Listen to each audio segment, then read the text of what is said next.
his right rib cage. So he is not throwing right now, and he's not going to be ready for the start of the season because of that. He's not throwing basically at this point. So we're talking weeks, not days, before we can get a baseball back in his hand. Just, obviously everything that he does is rotational, and that's what this causes problems with. He's doing a lot better now than when he first came in. We don't know. We just know he's not going to be ready for the start of the season. I was throwing a live session over at FGCU. It was a Thursday. After that, felt a little, side discomfort. Nothing too crazy. I didn't think anything of it. Over the next probably handful of days, just kind of, not only did it stick around, it felt like it kind of got worse. And got MRI, CT scan, X-ray, the whole thing, and that's when they saw in the MRI was a stress fracture in I believe it's the 8th rib. This, of course, happened during Major League Baseball's lockout, so the team wasn't able to get their hands on Sale until now. But since 2019, guys, he's had a unlucky stretch of health. On August 2019, he was placed on the 10-day injured list with left elbow inflammation. Spring of 2020, of course, he underwent Tommy John surgery. He came back from that last fall and then went on the COVID IL. And now this rib situation where he'll miss significant time. Sale said it sucks. More of his teammates will have to now pick up the slack. Since that August 17, 2019 injured list stint, though, Sale has made just 34 starts over that time, guys. Jahmai, great to be with you again. Hope you're staying cool out there as best you can. And, yeah, just unfortunate news. Chaim Bloom was the first one to break it yesterday morning as Bobby Dahlbeck gets hit by the pitch after Jarren Duran struck out. And Sale went on to say, I built this sweet race car. He felt good about his offseason buildup and where his arm was and coming off of last year and, only pitching down the stretch in his comeback from Tommy John and all the offseason work. You build this sweet race car, and he said you break down before the race started. Yeah, it's a tough one. There's nothing more debilitating than, good Lord, 2 in a row. Yeah, it's really hard. It's mentally more tough than physically, with trying to get through it. I've had one of those injuries before in the ribs, and it's not fun. You wake up, you're shortness of breath, and it just hurts, and it's just an uncomfortable feeling. And I think for a guy like Chris, who loves competing and loves being out there with his teammates, and after a long stretch of being away from the team, it's tough. So he's going to need a lot of help and support from his teammates and coaches to keep him in a positive mindset, and he'll be back before we know it and dominating on that mound. Refsnyder able to shake that off and smile about it with Ramon Vasquez, the new first base coach. So Dahlbeck and Refsnyder on here in the bottom of the second. Yeah, Refsnyder and I look like the same in a uniform, I would say. Yeah. Right? Striking. Yeah, really good.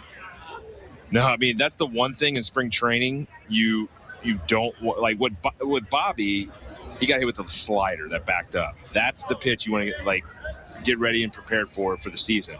No one ever wants to get hit by a pitch in spring training the first couple games. Franchy Cordero rolls it back to Cole Sands, and Gordon couldn't corral it, and everyone's safe. Yeah, this is what you've been. This is something too that they haven't been working on, our PFPs and working with their middle infielders. It's actually a good throw. It's not that bad of a throw. One thing I think I saw here was the shortstop tried to go 2 hands to the ball. Gordon, the problem with going 2 hands to the ball is that will happen. All you need is that one hand. You're playing first base. You're just trying to get it out. That's not a double play ball anymore because it's hit softly.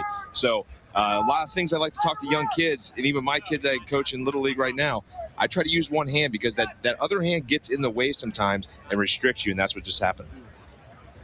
So they're loaded up with 1 out for Jeter Downs. Your oldest, 9 years old, right? That's how you coach him up, you said. Yeah, it's funny. Well, my daughter's 15, but she was playing softball, and I would teach her to go one hand, and her grandfather, my father-in-law, would tell her to go 2 hands. And it's just an old way of teaching it. And we've changed that. We try to get them early on using one hand. If you watch a lot of Ron Washington over the postseason of his one-hand drill work that he does, and infamous for it. I was very lucky. Dale Swain taught me that. 2004. And I took that advice and I ran with it, and it gave me a lot more confidence. And sometimes that happens. You got to revert back and just say, hey, like a first baseman, we're using one hand. Inside to Downs. A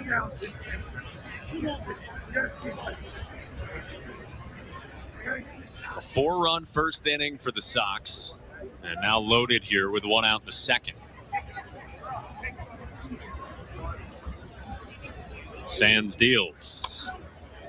I think that's a second 3-0 swing, and Jeter's out. He's coming out the gate. He's not taking. He's raring to go.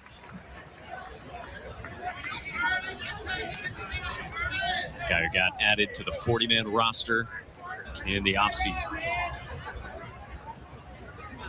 3-1. Downs pops this one up. Sano locates it, and there's 2 down. So, after 99 days of the lockout, the notable collective bargaining agreement changes that we've got. Universal DH, we're back to 9-inning doubleheaders. Postseason is now expanded. It's not 14, but it is 12. Some differences with options, how much you can go up and down. Of course, that affected Tanner Houck last year. And then the money side of it, too, which, of course, drove so much of the negotiations. Yeah, love the universal DH. Not a fan of the 9-inning doubleheaders. As a player, I love the 7-inning doubleheaders in the minor leagues. I'm not going to lie to you. So that rule I'm not a big fan of. But, yeah, some definite changes there. And I guess the guy on second base, I know some people are for it, some people are against it. I don't know. I mean, I have no say in that one. I think it worked pretty well in the past year or so, like with that. But we'll see. That was our spring training spotlight presented by John Deere. Nothing runs like a deer. Run with us.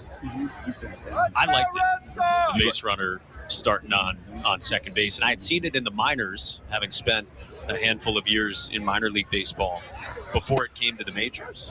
Alex Cora likes it.